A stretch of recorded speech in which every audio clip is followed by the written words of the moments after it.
Tough problem. So we have the ordered pair 2, comma -5, and it's saying it's a solution to the system inequalities. And the question is saying which must be true about the relationship between A and B. I'm telling you, one thing to keep in mind about questions like these is they are a lot tougher. They look a lot tougher than they really are. Try to understand the basics here. If it's saying that 2, comma -5 is a solution to this inequality, that means that this x value and that y value fit in here. So first thing I want to do is I'm going to go back here and replace the x and the y's of the 2 and the -5. Just because if this is a solution, that means that it must be part of these, or it could be a part of those. So let's do that. -5, that, and then that becomes 2 minus a. And over here I'll have, again, -5, and over here I have 2 times 2 plus b. And let's just multiply this out. I'm just going to bring this over here. -5, 2 minus a, and -5 is greater than 4 plus b. So all I've done so far is just substituted these x and y values for my inequalities. Now let's understand what the question is saying. The question is saying what must be true about the relationship between A and B. The biggest problem that people have at this point is they don't try numbers out. Try some numbers out, make up some numbers, so in this scenario right here, some values of A and B are true, so that'll make that statement true. I'm just copying down the answer choices here as well. B is greater than A and D is B is less than A. So working with this first one right here, let's try to come up with a value for A.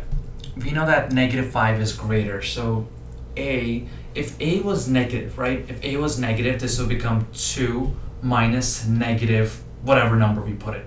Let's say we make it -2 again, but you make it 2 plus 2. This is a negative number here. -5 is greater than this number. So this tells me that A is not going to be negative. It's got to be positive again, because if it's negative, that'll make it positive there. And then 2 plus anything is obviously going to be greater than -5. So this would be not true. So I know that A has to be a positive number. Can it be 2? So 2 minus 2 is 0. Is -5 greater than 0? No. So let's try 2 minus 5. 2 minus 7. 2 minus 7 is -5.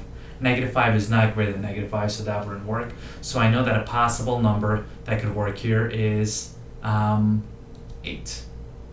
Because 2 minus 8 is -6, and -5 is greater than -6. So I know that A could be 8. Now let's do the same thing for the second one, for B. -4 plus something, and -5 here also has to be greater. If so, B is positive now. Let's say if I have 4 plus 1, or 4 plus 0, or 4 plus 2. That's not going to work, because 4 plus 1 is 5, 4 plus 0 is 4, and -5 is not going to be greater than a positive number, or even 0. So that tells me that B has to be a negative number. I'm already starting to draw some correlations between A and B. A has to be a positive number, so A has to be a positive number, and B has to be a negative number. So let's give B a number. Let's see what would work out here. Over here, B could be, what's the smallest number we can make B? -4. If I make it -5, I get 1. Let's make it -10. If I make it -10, I get -6. So that would work, right? So because 4 plus -10 is -6, and -5 is greater than -6. So the smallest number I can make, A was 8, B was -10. So that tells me that B is less than that. So let's go to answer choice A. Answer choice A is saying B is greater. Nope.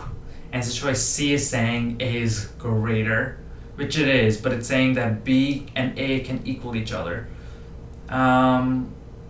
No, not necessarily, right? They can't equal each other.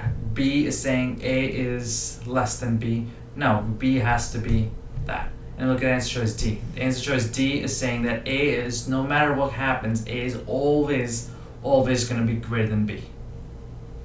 A is always going to be greater than B, which makes my answer choice D. The difference between D and C is just that C is saying it could be greater than or equal to, but it can't. It's always going to be greater than A. Makes that D.